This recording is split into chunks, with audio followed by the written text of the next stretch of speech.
Hey, I'm Tim C. Hey, I'm Landon Blank. You're listening to Hacking Concrete. Great. It's a great idea. So we're talking about trade shows. We are going to this trade show, but we wanted to talk about the cool stuff that has happened, the cool stuff that hadn't happened. Yeah, I mean, it's definitely worth going. Yeah, I mean, it is. We're not very good at going. A lot of things happen.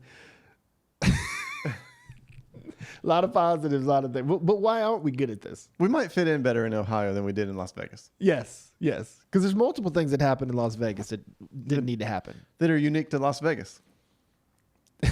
Yes. Yeah. But like, I don't think there's a dress code in Ohio. that's another. Well, okay, fine. We were invited to go to the top club in Las Vegas. Yep, one of our manufacturers. Yes. Yeah, they gave us tickets to some club. I've never heard of it, but you know what it was. Go on YouTube and look at the Omnia. It is insane. Is it Omnia or Omni? Omnia. Anyway, it's in Caesars. It's insane. This huge thing comes out of the ceiling, turns sideways, comes down in the crowd, smoke goes, whatever. But Sounds like a Motley Crue concert. but we go and we can't get in. We can't get in. Oh, I could get in. Yeah, you could get in. Yeah. You could get in right now. Yeah, with my fancy collared jean shirt. Yeah. Yeah. I didn't have a collared shirt on. As of right now. Like Actually, right I didn't have a collared shirt with me. for the whole trip. So they look at us and say, hey, meanwhile, the epoxy company's in there just having a blast. And we're like, well, we'll go in and see what it's like. And then we had Nathan with us. Yep. I didn't have, yeah. I mean, what is the dress code? It's like Just collared shirt and pants. Hey, it's a common thing. It's like, hey, just wear a shirt and wear the right pants. They're too good for jeans. Too good for jeans. And you need a collared shirt. Yeah. But Nathan had on sweatpants. It's just uncivilized to be intoxicated in jeans. That's right. But yeah, right. Nathan from the Virgin Islands Alternative Concrete Solutions. He had on sweatpants because he doesn't even own pants. That's right. He doesn't even own jeans because he lives in the Virgin Islands. He only wears shorts. So he turns to me and says, you got any pants for me? I'm like, dude, no. These are what I have on. You don't like to loan pants. So that's one thing. Dress codes maybe aren't as bad. I would hope the dress code is not as bad in Ohio as it is in Las Vegas. Right. Do you think we would miss another award ceremony? I don't know. I mean, it's the world of concrete. It's like all over Las Vegas, and we had to drive. You know, we've told the story in a previous video about this award show where we won something. Yeah. We missed the whole show. Couldn't get there because we didn't even missed the free beverages. Yep. We get there and they're packing up all the drinks, packing up everything, and Tim and I grab our award, go over to the corner and take a selfie. Well, we actually had to they had taken down the entry easel thing that had the sign. We actually set that back up. They had taken it down. We put it back up, held our award up, and took a picture of ourselves. Yeah. But that was our experience with winning a prestigious award. A great award. Yeah. And by the way, this is another we need to talk about one day, but when we win these awards, we realized we don't even tell people about it. No, we don't. We might put it on a storyline or something like that, but it's kind of weird because I feel like the guy in your Christmas story, like it's a major award, you know. It's just like perfect example. I told Tim I was going to a contractor, a big, huge office, and you walk by this glass encased thing, and it's all these awards, 15 awards, impressive, right? We could have a glass case. We could. Where would it? We could have a glass case. Now they're just in a box in the corner. I don't know who would see it, but I don't know. It feels so weird to be like, we're an award-winning company. I know that's marketing. Right. To talk good about yourself, but yeah, it's really, really bizarre. Award-winning modern polished concrete. Yeah. So we won them. So we won those, and we don't know. And then another thing that we don't ever feel like we fit in. Yeah, we don't. Why is that? I don't know. I have no idea. And also, we always go to what's that party we always go to? The dinner? The Concrete Network dinner. Concrete Network dinner. Mm-hmm. And on the way there, I'm always asking you, what are we going to do? Yeah. What are we gonna, and your answer is what? What do I say? I don't know. Always ask. Just ask questions. Oh, just ask questions, right? All you do is ask questions. Just keep asking questions. Yep. That's true. If you just ask people questions, they'll talk, and that usually saves me from the awkwardness. But I don't know. I mean, it's that one in particular is really hard for me because it's loud. So it's like you have to yell. So not only are we already awkward, but we're being awkward and yelling. Then you feel like everybody else is talking and we don't have anybody to talk to. And then all of a sudden we end up talking to someone for an hour. Yep. Anyway, it works out, but it's just weird. We feel weird. I kind of stay in one spot, and I don't mingle around. And this guy Jeff from the Decorative Concrete Expo, the trade show that we're going to, it's called the Northeast Concrete Expo and the Decorative Concrete Expo. Jeff that called me about going and said you should come. He's been to that party. He's like, we've probably met. Oh, that's funny. And I was like, yeah, we probably have met. But really, I was thinking, no, you didn't meet me unless you came up to me. Unless you're like, hey, what's up? Because I don't know how to do it. I don't know how to mingle. Yeah. Another thing that's different is we won't have a place to gamble, right? Would that be a casino there? Do they have casinos? I'm sure they do. They're everywhere now. I don't know. We should try because it's worked out pretty well. For you, not for me. I lose money every time. That one. So I realized that you can get free beverages if you gamble. You get all the free drinks that you want. Yes. I'm not a big drinker. Pre-corona. Yeah. Pre-corona, you get all the free drinks that you want. So during our downtime in Vegas, since it's a little awkward being in Vegas, instead of going and doing stuff, I would just go sit at the blackjack table and do the minimum bet. Yeah. And they would bring me they keep bringing me as many Cokes as I want. We had this thing, and you were playing blackjack too, and my brother Rodney, he was playing blackjack, and we were all doing it. And they write the instructions for how to play blackjack right on the table. Yeah. It tells you what the dealer's going to do. It says the dealer's going to do these things. So I started doing exactly what the dealer was going to do, and it worked out. I made a few dollars. Yeah. And then you put it all on one last hand. And then on our last night in Vegas, you and Rodney had lost money, and I made like $100. And we said, all right, where we're going to go eat. And I said, okay, well, this can determine where we eat. So we either go to McDonald's or we're going to take this money, we're going to put it all in one blackjack hand, and whatever happens determines where we eat. So if we lose, we go to McDonald's. And we did it, and we won. We won. And Las Vegas has some of the best restaurants in the world. Yep. Like, oh, man, you could eat good. And we went to Bubba Gump. The Bubba Gump Shrimp Company. Why did we do that? Oh, my gosh. Never again will we go to Bubba Gump in Vegas. I didn't want to go there in the first place, and you didn't either. I don't think Rodney did either. I think we were just lazy. And hey, there's Bubba Gump. I think we were lazy, and we were overwhelmed by the awfulness of, I shouldn't say Vegas is awful, but by the chaos in Vegas. The chaos, yeah. We were just, we're just done, ready to go home. Yep. So that's kind of however, when you got back, I think you caught Corona. I think so, yeah. I think I came home with Corona. And that was another weird thing we don't talk about, but when we were there, the groups from overseas, it was real empty. Weird. Just all of them were empty. And I didn't even think about, hey, there's something coming. Yeah. You said you did. You said you were like, wait a minute. I took pictures and sent it to people and said, hey, look at this. Yeah. Because all the diamond suppliers from the Asia area. Yeah. It was like a ghost town on those rows. They weren't there. They just weren't there. But you could tell they paid for the booth because they must hire someone in America to set their booth up. So a lot of the booths were set up. They just didn't have anything. There's no people there. Yep, nothing there. And then all this time later. Yeah, like 3 weeks later it was shut down. But there's a lot of good things. There's a lot of good things about going, for sure. Yeah.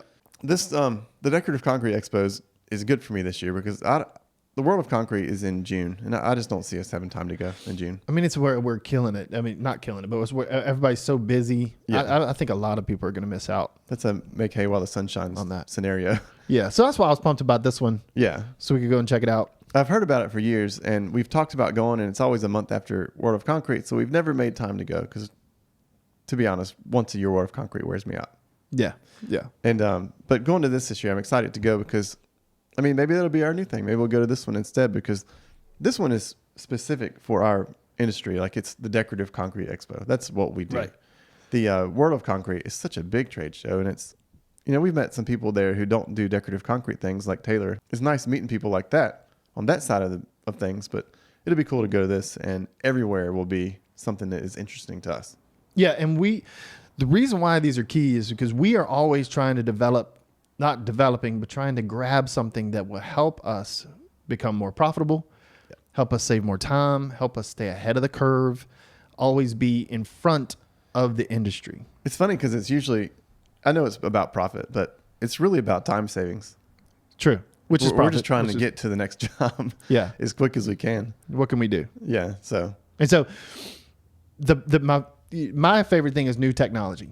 And when you run through there and you see what's happening, seeing what's new, and also you see what people are doing that's new, and you're like, that'll never work, man. It's not going to work. And they put all this energy and effort into it. And you and I, who've been in the industry, we look at it and see like, dude, I'm sorry, but it's not going to work.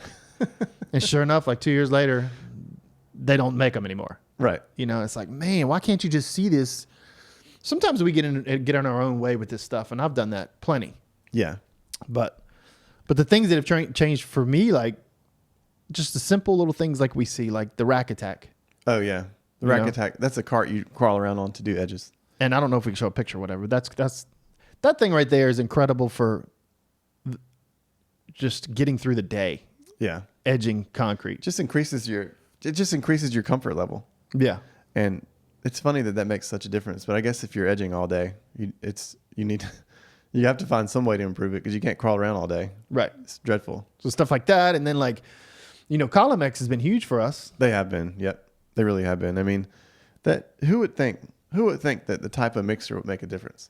And it's just, we go to Harbor Freight and buy like this cheap piece of junk stuff. We've done that for so long, and they last like 3 or 4 jobs, and they do an average job, and they burn up. We go buy another one. Yeah.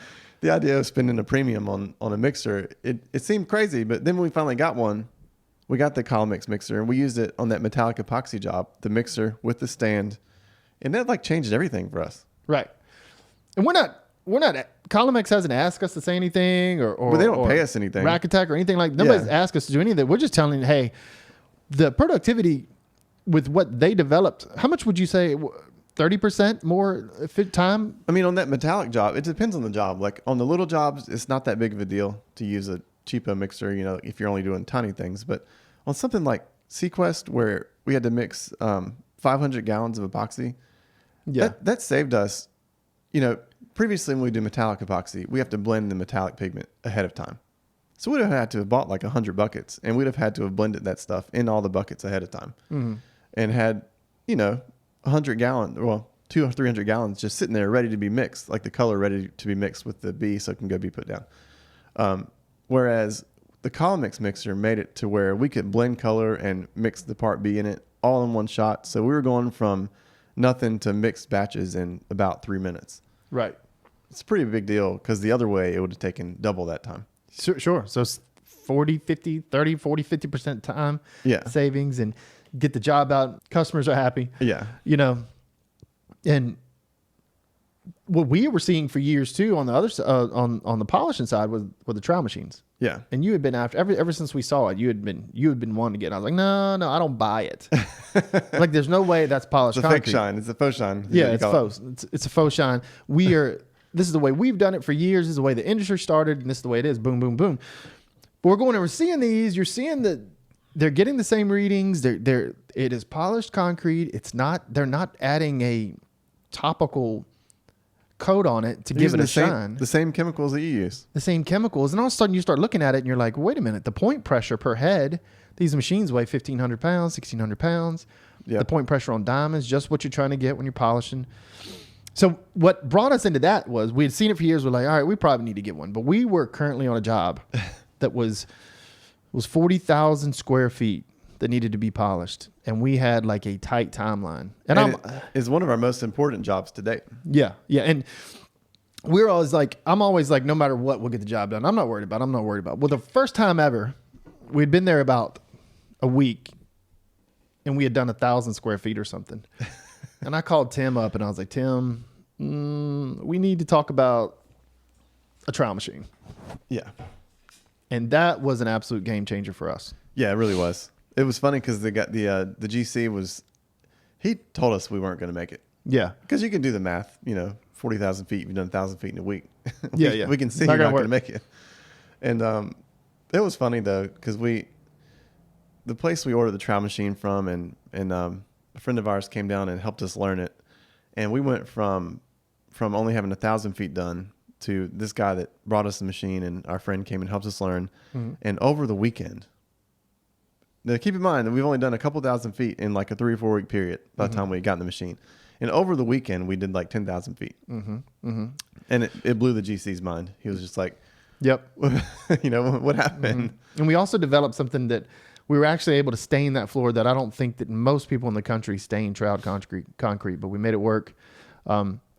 Now that is the majority of the floor polished, but after that you kind of got to bring up edges. It takes time after that, but that was an absolute game changer. And it has its issues. It has to be new concrete. 95% of our work are remodels or we're taking off glue. It won't do that. It won't do any of that. It needs to be flat. I mean, so I think that part of the industry is going to change as well. They will probably develop something to be able to cut through glue, cut through something, but it's not there yet. Right. It's only a matter of time before someone figures that out, I think. Yeah. But that's a big game changer for us. But these trade shows push that along, though. We would have considered that based on these pictures that some dude's putting on Instagram. We never would have, it was being there in person and seeing at the World of Concrete, seeing these machines run. That was what did it for me, because you could, unless they did some kind of trickery with it and polished it with a different machine ahead of time, which I don't think anybody would do. Right. It really looked good there. Yeah. And so we're, after going and seeing it in person, I was pretty convinced. And as the added bonus, you like it. I mean, it looks like when you go to Kings Dominion, those bumper cars that you can ride around. Cars, yeah. So as an added bonus, it actually is fun to ride, isn't it? It's fun. Yeah, it's fun. It's fun. And then out of me and you together, I am completely computer illiterate compared to you. So we found Stack.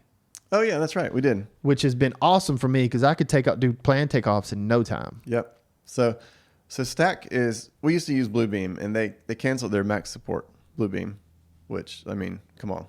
Why do you not have a Mac? Like what? Like, are you serious? So anyways, they canceled their Mac support. So that was the end of it for Bluebeam. And we hated it anyways, to be honest. It was, I mean. It's complicated. It's super complicated. And all we wanted to do was measure the square footage of a floor. And like, we don't need all these crazy tools. So Stack really dumbed it down. And it made it to where we can literally just upload a PDF. You click around a little bit and it tells you how many square feet you're going to do. It's great. Yeah. I'm even doing it on the iPad. So that's a game changer. That's time savers. Because we all have families and we're not into working all night after we work all day. And that's just one of those things, just boom, fast. What else have we learned from there? I mean, I like this one company. I would like other people to see if something they have is better, like whether T-sheets on QuickBooks. On QuickBooks. But BusyBusy, we got in with them. And that's been good. The guys check in from their phone. BusyBusy is a time clock app for employees. Time app. And that's been good because you can kind of see where they are when they clock in, when they check out, cost of job, the hours accumulating versus what you bid on it. That's cool. A good one. It's cool because a lot of these commercial projects have these weird insurance programs where you have to prove how much time you're on the job. Mm-hmm. It's been nice because we'll go back, like on that job for the with the trowel machine. A few months after we finished it, we went back and calculated how many hours we were on that job because we needed it for their insurance program. Mm-hmm.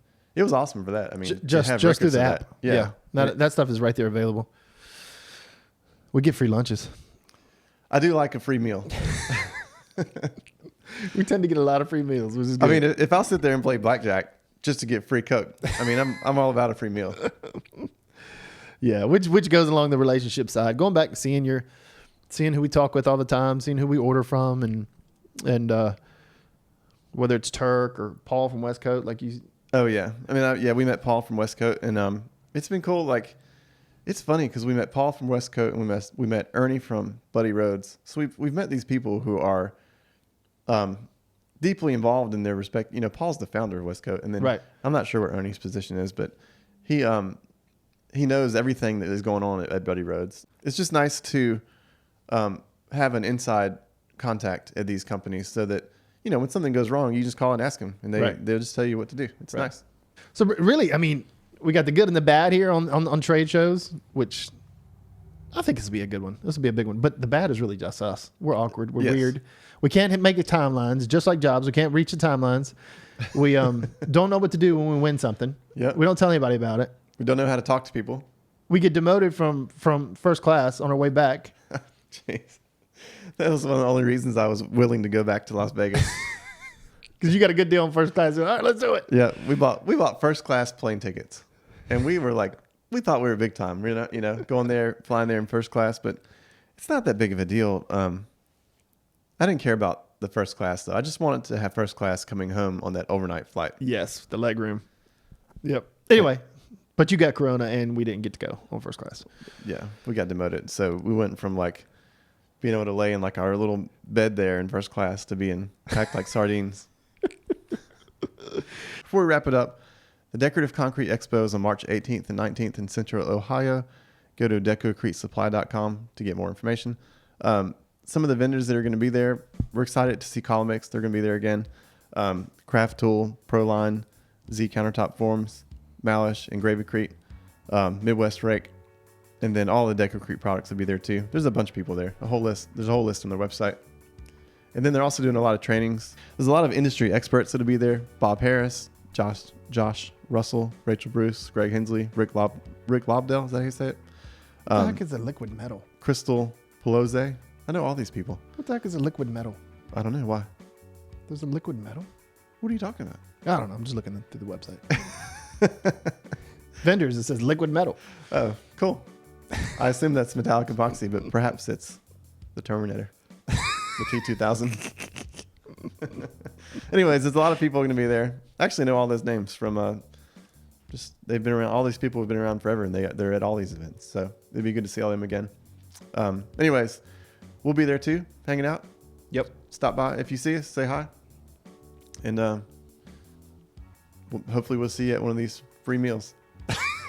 That's good.